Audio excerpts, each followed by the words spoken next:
Well, welcome to another episode of Missed Information. Today we have Dr. Raymond Nichols joining me. Um, you like to be called Dr. Ray, though, correct? Yeah, Dr. Ray is fine. Yep. Dr. Ray from Greenville, South Carolina, Yep. who is a chiropractor. So let's just start off. How did you become passionate about health? Because we talked about this the other day. You, at a pretty young age, started to be curious about health. hmm I did. And so I think what really happened for me was that I was able to see what the other side of health was, and like the opposite of health, right? So I grew up in a household where most people experience the opposite of health, and because most of the time people think that I've never actually articulated this the first time, so awesome. So most of the time people think that they're either sick or they're healthy, and that's not the case. Like we don't toggle between the two. It's not that. There's actually a third component of it. There's sick, not sick, and there's healthy. And so most people toggle between sick and not sick, and they never experience healthy. Wow. So and that's the thing. It's like growing up, I was in a household where I didn't see what healthy looked like.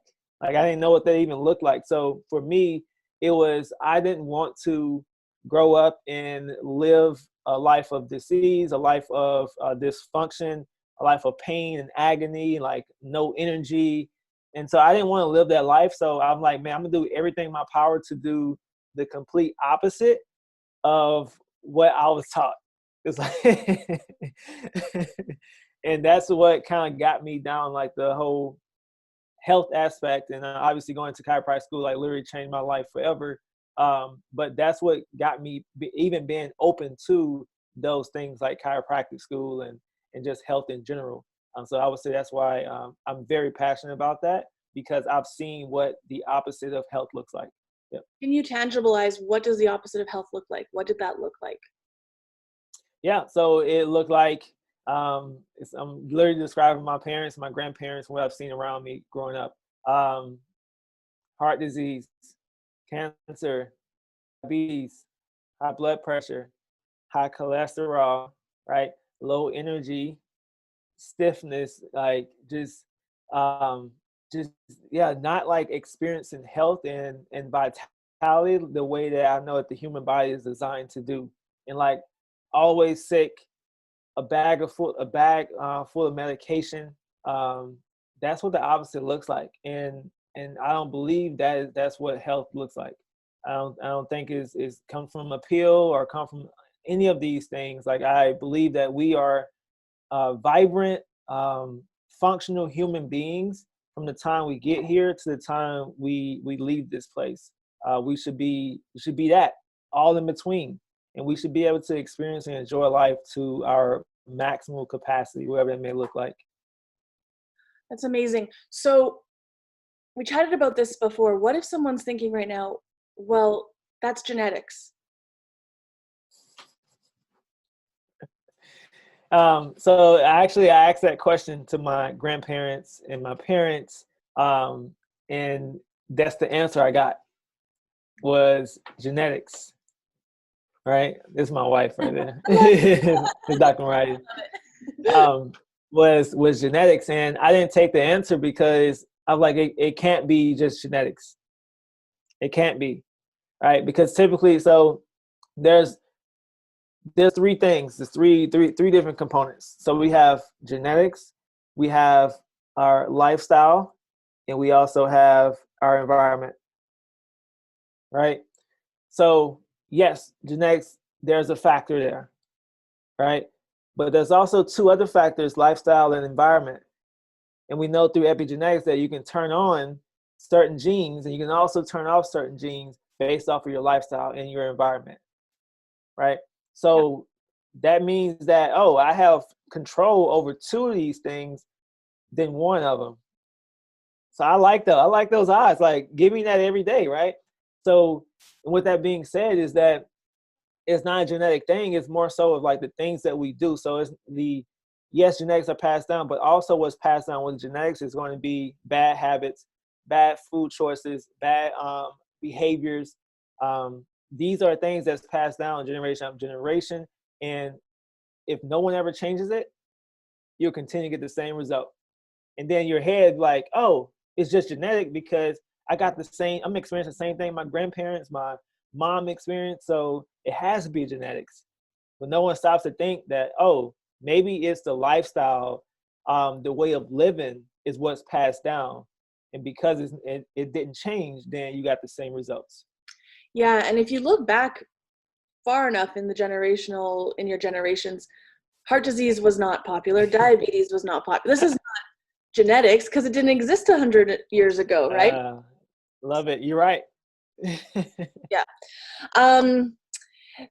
Okay, so there's going to be people who are, okay, you're a chiropractor. That's not a real doctor. What are some misconceptions that you come across that you want to clear up? Yeah, I get that a lot. I just laugh at it these days. So I think the first thing is this. So understanding what doctor means, right? Because I think we have the perception that doctor is a medical doctor, right? White coat, right? So we have like this avatar already in our head, and anything outside that avatar, you're not a real doctor.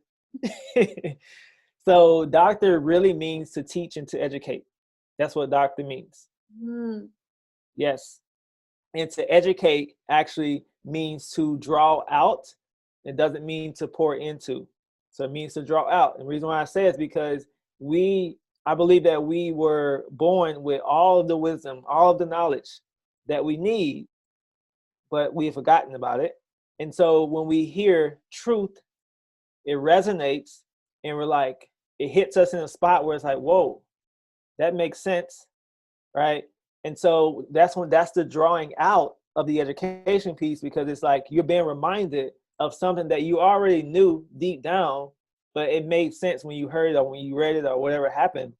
And so that's where education is. That's true education. You're just drawing things out of people, and allowing people to have aha moments. Because when you have an aha moment, you level up and you can't go back to where you were. Mm. Right.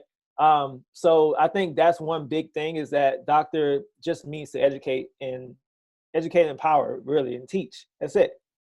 And then, and people, I guess they get outside that avatar that's in their head and think of a chiropractor not as a doctor or whatever, which is totally fine, because it's two different. It's like apples to oranges. Like, it's two different things. Like, it's not even something to even compare to. Like, if I want to be a medical doctor, then I would have went down that road. But no, I want to be a chiropractor, doctor of chiropractic, because I know that the philosophy of chiropractic itself is about the inside out paradigm and not from an outside in paradigm. An inside out paradigm makes a lot of sense. It resonates with me so much, because the body heals from the inside out. Anytime we want to change things, we have to dive deep inside to be able to change and get a external outcome or difference, and to be able to see it. Literally everything happens from inside out. It's Okay, not by coincidence. and I'm there with you. Somebody might be hearing that and thinking, okay, that's airy fairy. Is there anything you know what I mean? I'm there with you. But Gotcha. what's something tangible to explain to people that it really does need to come from the inside out? I would have to say, let's put it this way. So let's say I'm experiencing a headache and I go take some Excedrin or whatever headache medicine there is out there in the world. I don't know. I know that's one of them. But let's say we do that, we take it, right? We feel better, we suppress our symptoms, right?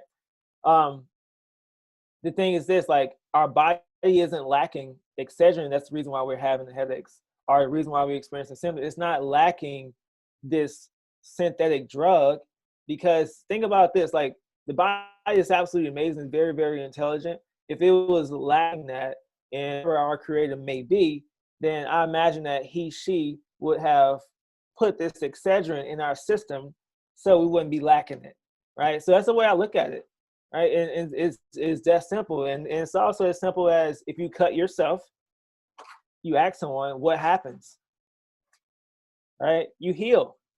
Yep. And you don't even have to think about it. like you just heal, right? You cut yourself, you get a fever, come across a virus, a pathogen, the body detects it, and it's like, hey, I know that this pathogen can't live in a heated environment, so what about we heat the environment up, fever, right? We heat the environment up, and we can starve off this pathogen, and it can't survive in this environment. That is intelligence from the inside. It is. It is. So as a chiropractor, people often just see it as, you know, alignment, adjusting bones. What do you do as a chiropractor?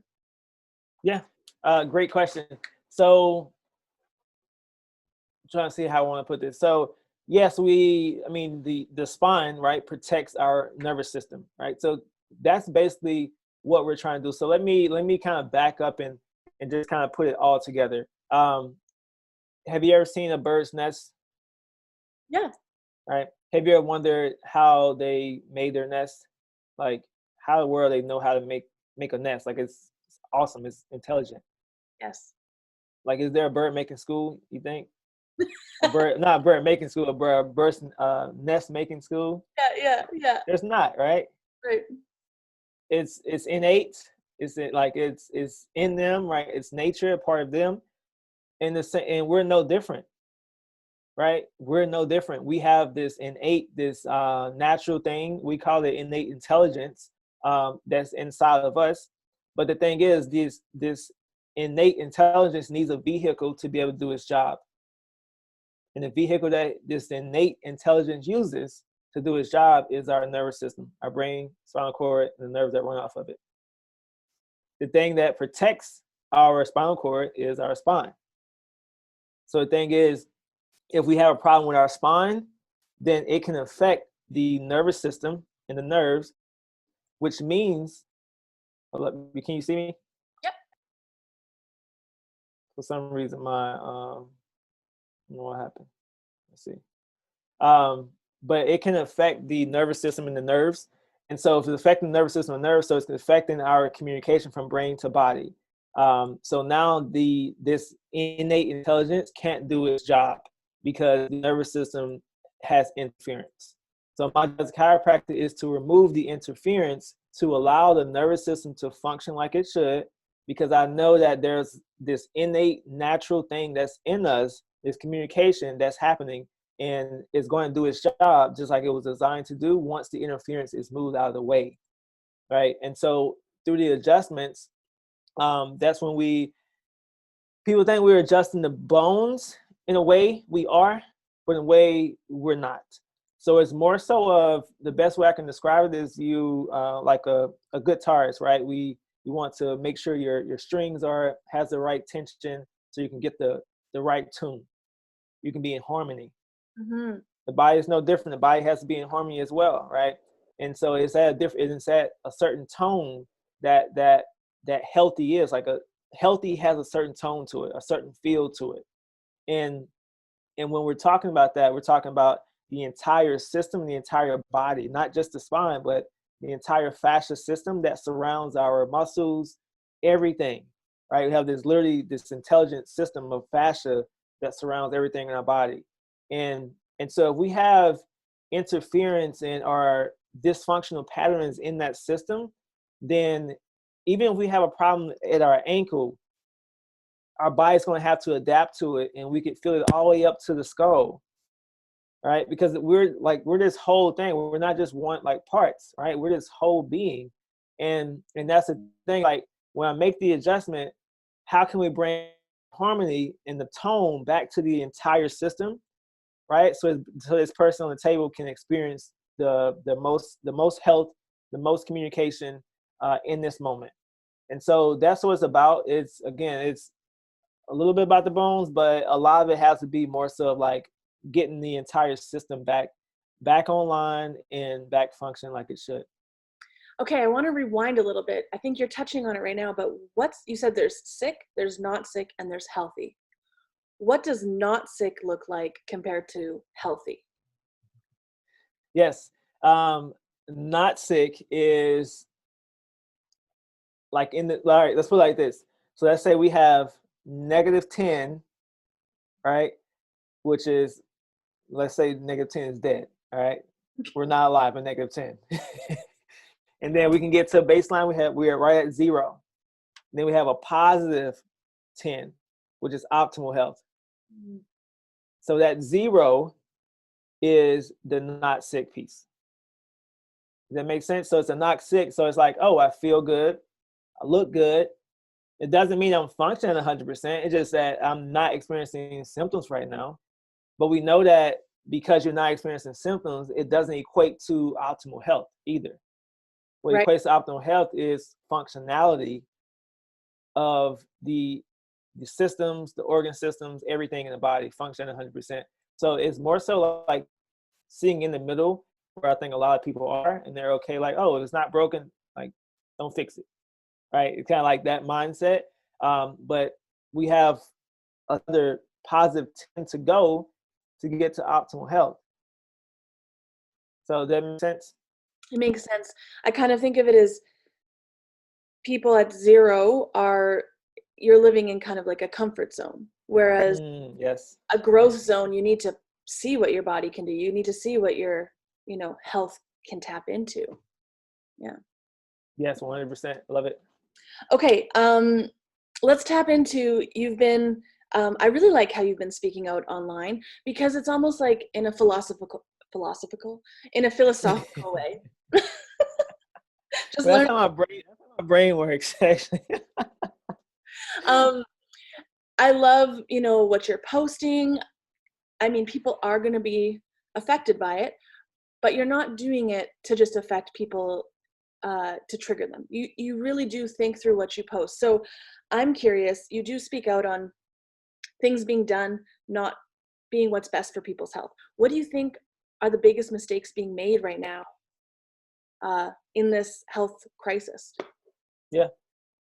I think the biggest mistake, and very upset that I guess not surprised, but upset that it hasn't happened, is that the promotion of health and wellness, promotion of things that we can do, such easy things like quality sleep or sleeping tips, moving the body, right?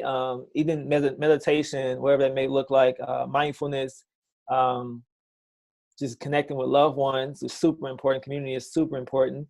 But all these different things we know these are things that the body needs to be able to function, and just disappointed in the fact that it's not being like broadcast from the mountaintops of like, okay, this is what you can do to improve your immune health, immune system, because we know the immune system is built. It's literally our natural defense mechanism for foreign pathogens, right? Like internal, like we have one. We have our own armor that's going to protect us. We just gotta make sure that we treat our body right, right? Treat our body right. Make sure it's functioning like it should. The immune system is going to do its job because it's going to be able to be optimized and functionality wise. But yeah, that's how I look at it from that standpoint. Yeah, it's odd that all of a sudden our immune system doesn't function. And all of a sudden we need things out. Yeah, it's odd. We chatted about this a little bit. Have you gotten a lot of comments or people saying that your philosophy is ableist? I have. Okay, can I you? have. Yeah. So what would you say to that? I've actually, again, I think I may have replied to like 1 or 2 of those people because I just I had to reply. Sometimes I don't, but the thing is this: so when people, I'm sure you know, like when people everyone has their own belief systems, everyone has their own perspectives, and you want to, be confirmation bias, right? You want to find information that supports what you believe, right? And it doesn't challenge you. And so I think when I speak on these things about taking responsibility, and all those aspects, is challenging some people because maybe they're battling with something, maybe they're not experiencing their optimal health for whatever reason, right? Maybe they're a small percentage that could be genetic, right? But the thing is this, I think we always, we want to play the victim. And I don't know why, like, because playing the victim is not is like an empowering role that you should play. Like, if we're going to play a role, let's play a role that's going to be empowering and empowering us and helping us. And so with that being said, is that we're in this victim role. And so we think that maybe we've been diagnosed with something that is like, oh, it's incurable. You can't do anything about that. And it happens. But the thing is this, I still feel like the body is resilient as possible. So maybe those people, maybe they don't have the 100%, right? So let's say the health is at 100% healthy. And let's say maybe they're born or whatever they have that's holding them back, and maybe it puts them at 80%. Maybe they would never be able to reach 100% like another person. But why not do everything in our power to be able to maximize our 80% and make that 100%? Mm. You know what I mean? So that's my response to that when people come at me with that, because I mean, it happens a lot. Yeah, that's interesting to me too, though, because, well, okay, this is a question. What are 3 simple things that someone could start to do to improve their health? Yeah, simple. Sleep is one. And like quality sleep, like deep sleep, because I feel like we don't sleep enough as a society. Like we're either on our phones or we like it's so many things that affects our sleep. But because I feel like if we're not sleeping, then that means that the body isn't recovering like it should, mentally and physically, and like it just creates a maybe a shitty day, right?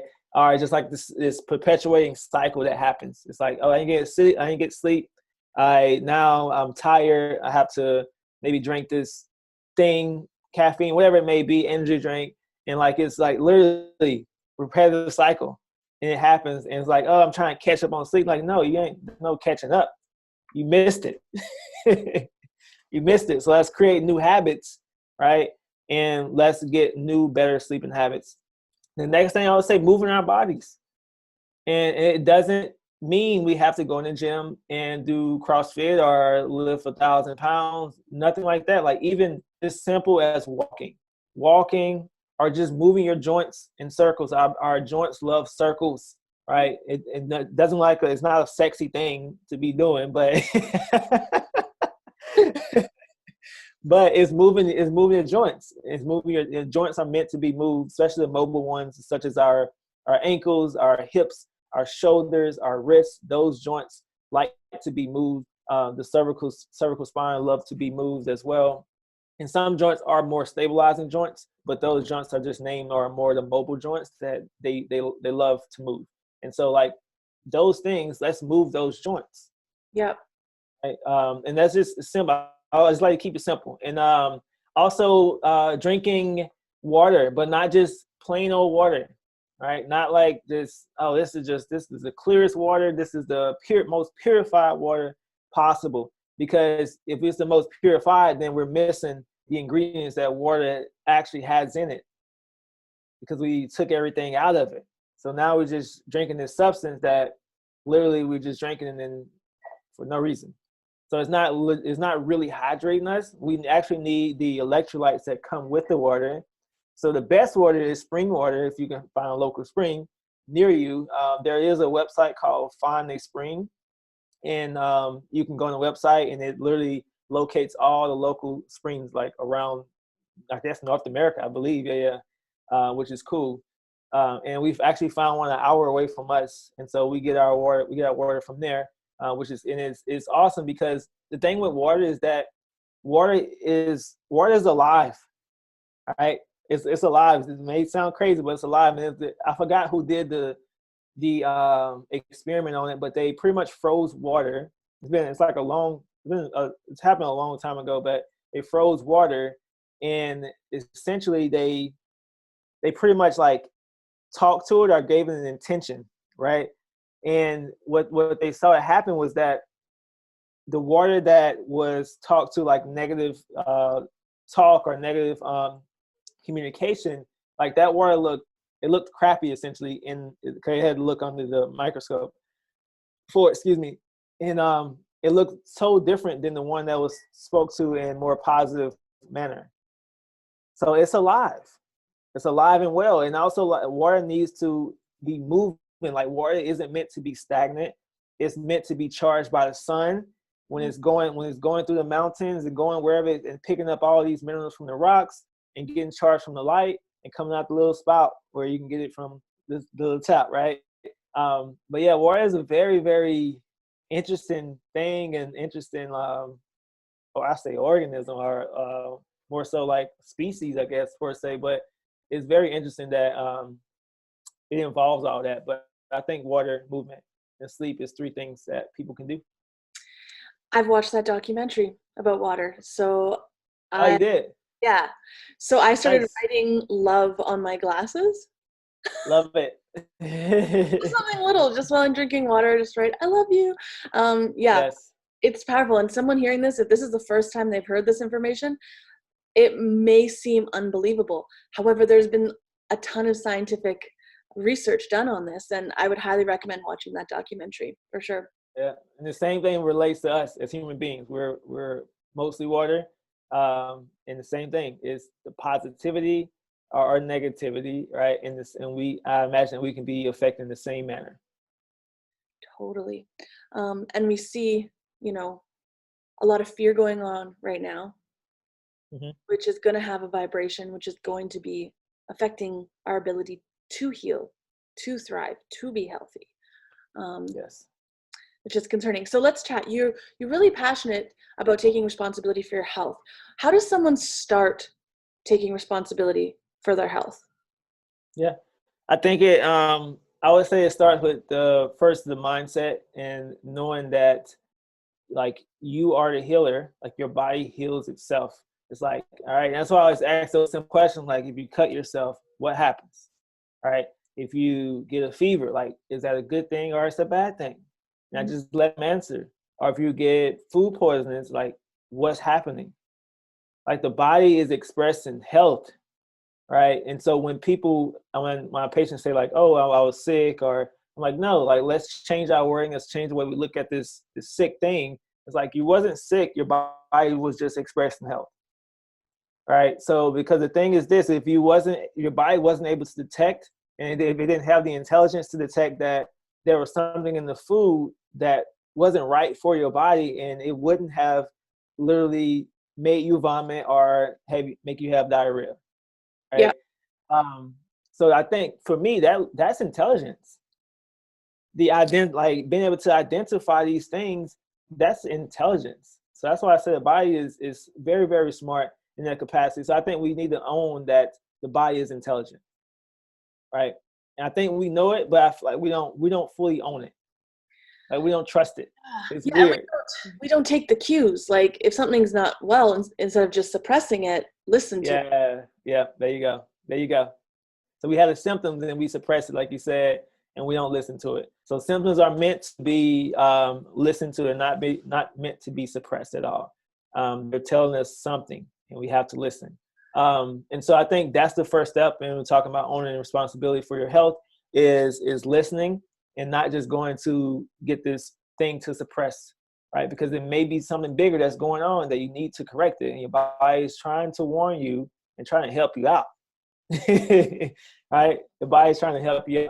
And so when you're able to understand that, then taking responsibility for your health is a lot easier, because now it's like, okay, that means that my body it was built to be healthy.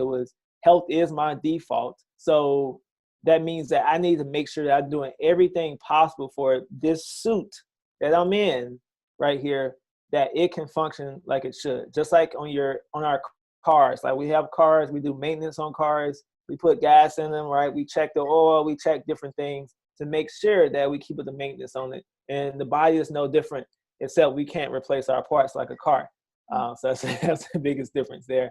So I think that's where it comes into play at, as far as being able to change the mindset. And so you can roll into taking responsibility.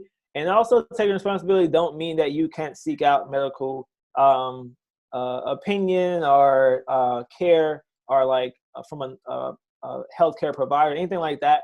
I think when I say it, people people always try to find some way to be like, oh, what about this? Or what about like always? Like I always get that. So that's one thing I always get is that, oh, you mean I don't need a doctor? Like you really don't. But if you want to seek out maybe the information that they have, right? Because they've invested time, energy, and money into getting this information.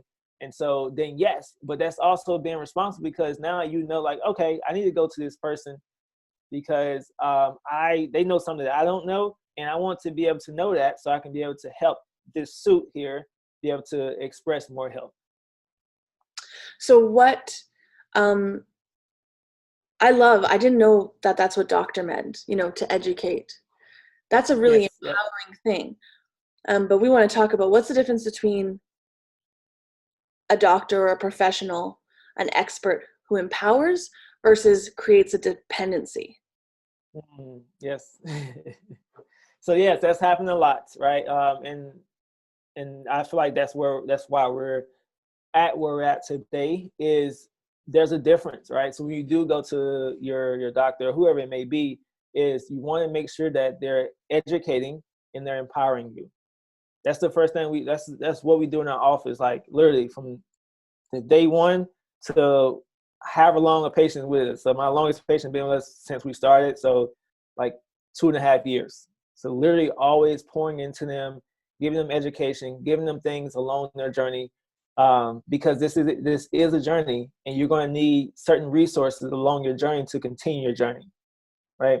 And I feel like we're here as a guide to be able to help people along that journey that maybe they don't even know what the journey looks like, but we've seen it, we know what it looks like, and it's like, hey, step on this stone, right? Step on this stone. This one's sturdy right here. Don't step on that one. You don't want that one.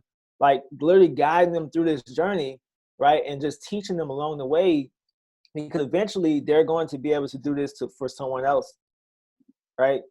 And that's where it comes down to, is like, okay, when I teach my patients, I'm like, all right, I'm gonna teach you, but I need you to go out and tell someone else. I need you to go out and teach someone else this, because that's the only way we're going to be able to change ourselves and be able to help people become more healthier, when you go out and actually advocate the things that you've been doing and teach the things that you've been learning here in the office. And so it does become a dependence when we have the mindset that we're not the healer. So now it's like, okay, I'm gonna come to you because I have a problem and I need you to fix me. So now you put the responsibility all on that person, whoever that person may be, right? And so when patients come to me with their problem, I like to call it the basketball effect, essentially. So they pass in their basketball, their problems, and I'm like, I take it, like, okay, this is heavy. I got it. I'm listening to you. I'm being empathetic with you. I'm trying to see where you want to go with this. And how long have you had this problem, right? And so before they leave out of the office, I throw it back at them, because it's their problem. It's not my problem. Because if I take on every patient's problem, then I'm going to have a problem, right? And they know that. And honestly, at first it may seem like, whoa, like I've never experienced this in a doctor's office. But then I think they appreciate it because it's empowering.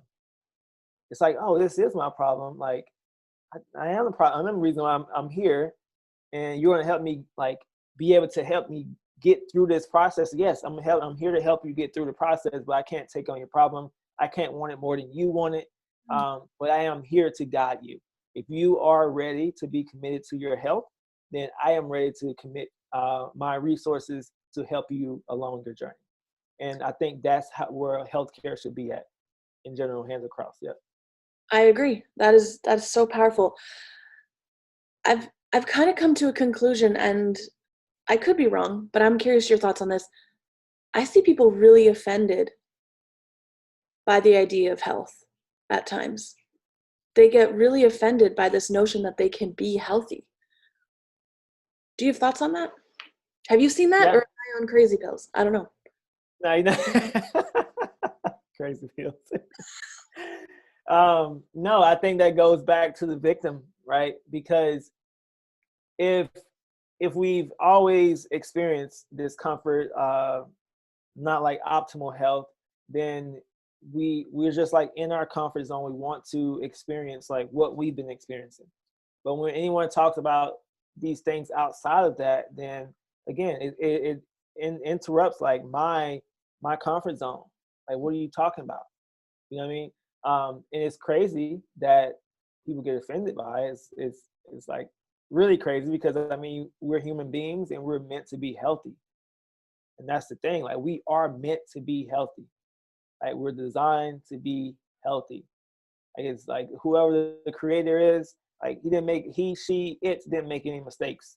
Like, these bodies are absolutely amazing. They do amazing things each and every day. As we have this conversation now, like so many systems are working together to keep us thriving. Like it's so, like, if you think about it, like it's I mean, it's a miracle if you want to look at it in that aspect. Like, it's literally a living miracle. Yeah, we are. I see too, you did mention this too, like people tying their identity to certain illnesses, to experiences. What have you noticed with that? Yeah. So I mean, you identity is everything, right? So who are you, Mm. right? I remember reading the book. I think it was Ram Dass, I believe. He say pretty much on the journey of becoming a nobody, right? It's like, I'm a nobody, and like he calls like his body like a suit, right? Like, you may see me as Dr. Ray, chiropractor, right? So we all have these titles that we have in this world, like whatever title it may be, and like that's a suit that we're in. It's just a suit though, but is it really who we are? Like, truly, because we're so much bigger than the suit, so much bigger than the suit, right? And so I think we need to understand that we are nobody, right? Like, let's try to be a nobody opposed to being a somebody, because being a somebody means that you are going to identify with your suit, your label, your title. And now I feel like that puts you in a box. I feel like that limits you, because now if I'm a nobody, then I imagine I'm in this infinite space, dark space of all the possible potentials, right, that could ever happen if I'm a nobody. And so when speaking about the different labels and the diagnosis aspect, it's the same exact thing.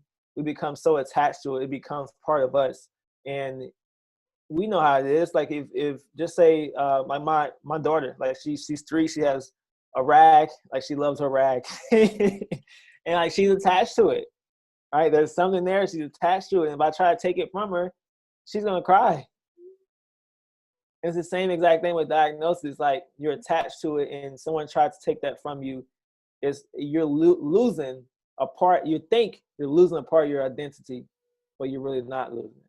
You think you're losing it, but you're not. So that's why. Mm, that's powerful. So you have been really vocal online, and you're doing amazing interviews with different people. Mhm. Why did you choose to do this? Because there's a lot of people who feel the same way you do, and they're not speaking out. So for me, I just listen. I cannot not do it. It may sound crazy, but I have to.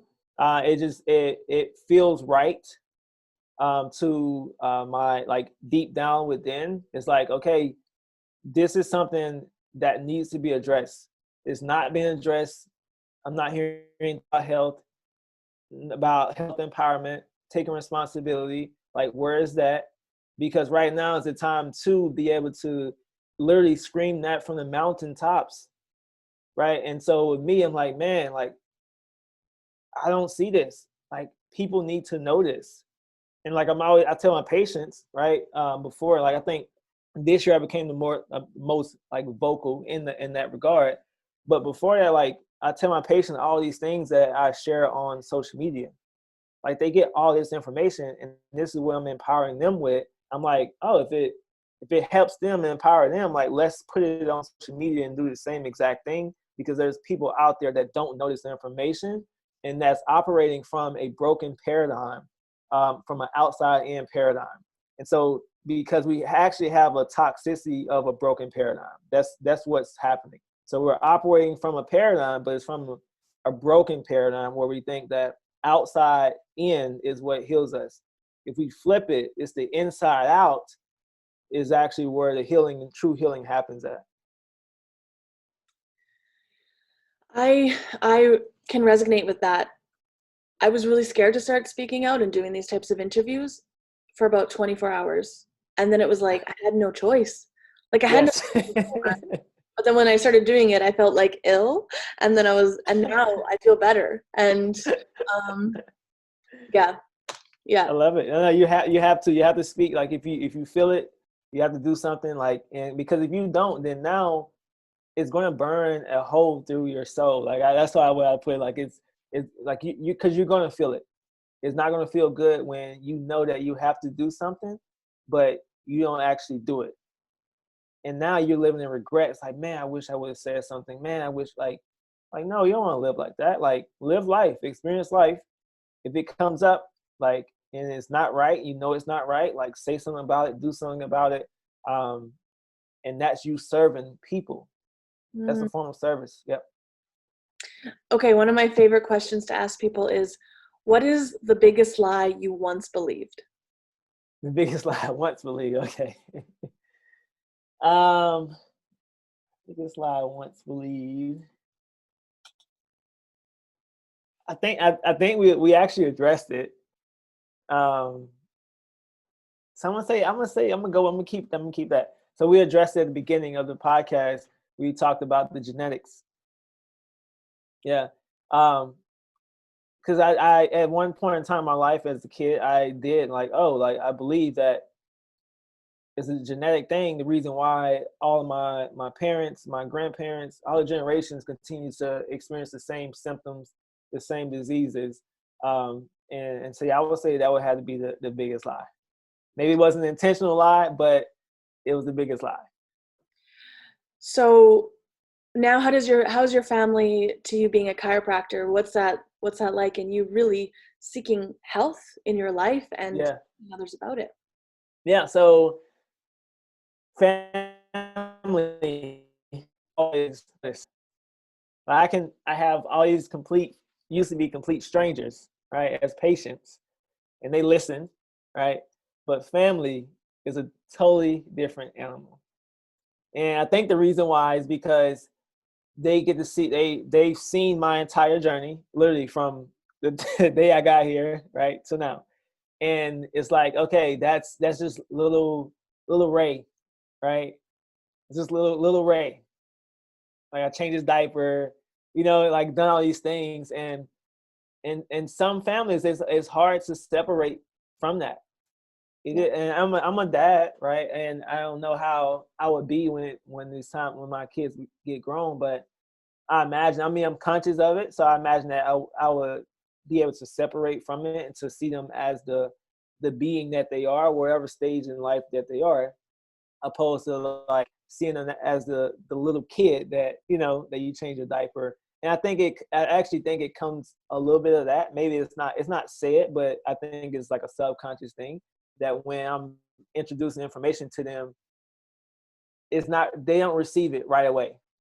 So it's more so of like I gotta continue to, all right, I'm gonna keep sharing, I'm gonna keep sharing, I'm gonna keep sharing, I'm gonna keep sharing. And it's just been a journey. It's just been a journey because I mean it lived the same way. Some things they listen, sometimes they don't listen. And I'm here to love them regardless, right? And whatever that may look like. And when they ask the question, then I'm here to provide the resources to them. Yeah. Okay. Is there anything else you want to say? Is there anything that you feel people need to know? I don't know. That was really good. I actually I articulated some things dropped in that I never articulated before in this conversation, which is awesome. That's so awesome. It honestly, chatting with you last time and today, it's such a joy. I've been doing some interviews that can feel kind of heavy, but your energy is so light and solution based, and that really comes through. So I thank you so much for doing this. Yes. No, thank you. Thank you so much for doing this as well. Appreciate Awesome. you. Awesome. Thanks, Dr. Ray. I will definitely be linking in your Instagram. People can come check you out. I mean, if someone's in Greenville, South Carolina, I'm sure they can come have you as Or a they're not. If they want to just come, because literally have patients now coming from. I think someone came from Texas. Someone came from Philadelphia. Like all over. So if they want to come, we can come. We can do some things, set some things up. We can have a healing experience together. It looks a little different, but it's pretty much what I would do with my normal patient that's here local. We would just combine that into like a 2-week process where it'd be a lot of checking, a lot of adjusting, a lot of different integrations that happen. So yeah, just I'm here. I'm here to serve. So have people been coming because of Instagram and social? Social media. Yep. Yep. Amazing. That's so cool. Yeah. Awesome. Okay, well, have a fantastic day, Dr. Ray, and we will talk soon, I'm sure. Awesome. Awesome.